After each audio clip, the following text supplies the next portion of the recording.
ito naman po yung pagtindig ni Senador Tito Soto, mga bossing. Sabi ni Brian Pabustan, pag di masagot ng katalinuhan, ad hominem ang gagawin.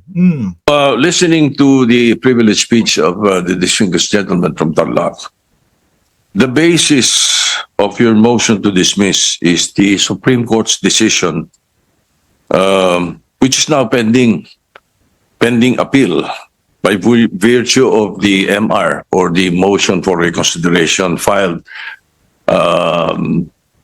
last Monday by the House of Representatives. Is it not, Your Honor? The question whether is it Yes, your subject basis to for your motion to dismiss is based on the Supreme Court decision that the so-called impeachment is unconstitutional, based on their decision. Yes, Mr. President, Your Honor, that's very, very clear and categorical. Correct. Kaso mayroon pang hihintayin, no? Hindi pa mismong nilalabas yung pinal dahil may motion pa nga po, mga kababayan. Di ba? The Supreme Court decision, Mr. President, although immediately executory, Pero ba't is not yet final. Thus, appealable. Ngayon, naka-appeal na. Marami nagtatanong, kung naka-appeal na, ba't tayo nagmamadali? I-dismiss ito sa atin. So may I ask the gentleman, what will happen if we prematurely dismiss the case and the Supreme Court subsequently? dito nyo makikita, hindi makakasagot si Marcoleta, kaya ang sasabihin niya na lang, pamimiloso po. No? Grants the MR and reverses its own decision. The question, Mr. President, is speculative. Yes. May I have a speculative answer, Mr. President? We cannot speculate. We can only guess, second guess, because on the basis of our experience as a practicing lawyer, Mr. President, ito pong ganitong klaseng desisyon, talaga pong wala na pong kaduda-duda na kahit po mag-file pa tayo ng motion for reconsideration. We are hoping against hope. It is as if we are wishing for the moon. So yun, no, mga kababayan, sigurado siya na kahit mag-file ng motion for reconsideration, wala na, hindi na mababago yun. Pero yun yung pinapaliwanag ko kanina ni Senadora Risa Ontiveros na merong mga nangyayari na unanimous na bumabaliktad yung desisyon ng Korte Suprema. Di ba? Pero si Marcoleta, sigurado. Sasagutin mo lang. Ito ang nakakalungkot dito, mga bossing, sa senador na mga Duterte. Ano po? Yung tanong hindi nila rerektahing sagutin kapag kaipit po sila. No? Yung tanong hindi nila rerektahing sagutin ho, mga bossing. Ilalayo nila 'yan. Ilalayo nila. Kaya naman ang gagawin yung tanong sasagutin ng tanong. Ano ba naman 'yun? Palagay nyo po, palagay nyo lang po merong isa na nag-reverse. Hindi rin po ma-overturn eh. Kasi po ang kailangan po ninyo ay 8 ang mag-reverse. Sagutin mo ang tanong sa iyo. 'Di ba ang tanong ho sa kanya, mga kababayan, ano ang gagawin natin kapag binaliktad ng Korte Suprema yung kanilang naging desisyon? Yun ang tanong. Sa inaakala po ba ninyo meron kayong makukuhang 8?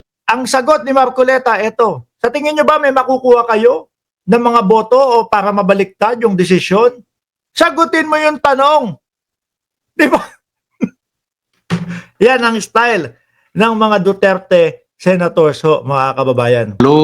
Na pumirma doon sa unanimous decision na babaligtarin po nila yung kanyang sarili. Kaya nakita nyo ho. Kaya ako, madami nagsasabi, Mark, debate kayo ng mga DDS, hindi na. Uy, ganyan lang ho ang gagawin nila, mga kababayan. Pag nagtanong ako, ang isasagot nila, tatanungin din ako. Hindi nila sasagutin na ang rektahan yung tanong ko. Same, like Marcoleta. Ano ho ang tanong, mga kababayan, ulit? Ang tanong is, ano ang gagawin natin kung sakaling baliktarin ng Supreme Court ang kanilang desisyon? Ang sagot ni Marcoleta, sa tingin mo ba makakakuha ng sapat na boto para bumaliktad? Hindi yun yung sagot doon, Marcoleta. Ano ang gagawin ninyo? Di ba? Ano ang gagawin natin na mga senador bilang senador kung bumaliktad? Yun po ang tanong. Kaya sinasabi ko sa inyo parang gusto ko nang lahatin dyan sa Net 25 na hindi marunong umintindi, mga kababayan. Kung ano ang tanong, na hindi marunong umintindi kung ano yung dapat nilang sagutin. Kailangan paulit-ulitin mo sa kanila, ano? Oh, Napakahirap pong mag-speculate, Mr. President. sagutin mo yung tanong. Ayaw sagutin. Sagutin mo yung tanong. I will accept the answer of the gentleman, but I have done my research, Mr. President. And to remind everyone, Nasagot po ba yung tanong? Sige nga po, paki-analyze mga kababayan. Nasagot po yung tanong ni Tito Soto na ano ang gagawin ng Senado kapag ka nabaliktad ang desisyon ng Korte Suprema. Nasagot to? Hindi. Hindi, di ba? Pinilit niya lang ho na wala yan, hindi na maano yan, hindi na magkakaroon ng pagbabago yung Supreme Court dahil hindi kayo makakakuha ng sapat na boto. Di ba yun lang ho ang ginawa niya, mga kababayan?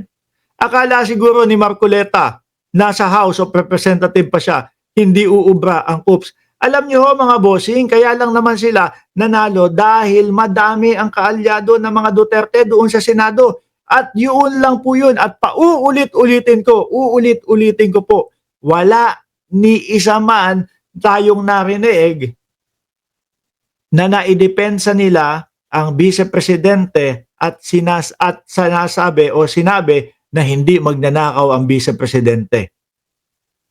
Kaya nakatanim po sa utak ng mamamayang Pilipino, meron ba tayong magnanakaw na vice-presidente? Yun lang po yun, mga bossing. No? Yun lang po yun.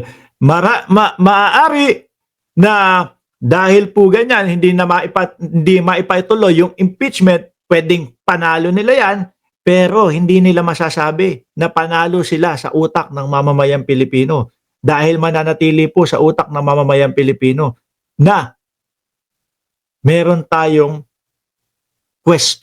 tanong sa vice-presidente kung nagnakaw ba siya o hindi.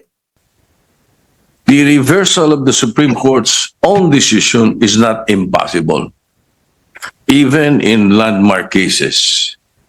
Dahil yun nga po yung inexplain ni Senadora Risa Ontiveros. Nangyayari, unanimous, binabago, at nagbigay po sila ng mga example para ho dyan, mga kababayan. Pero dahil nga ayaw sagutin at hindi masagot-sagot ni Marcoleta, mga kababayan, yung tanong, ipipilit niya. Ipipilit niya ho, mga bossing, no?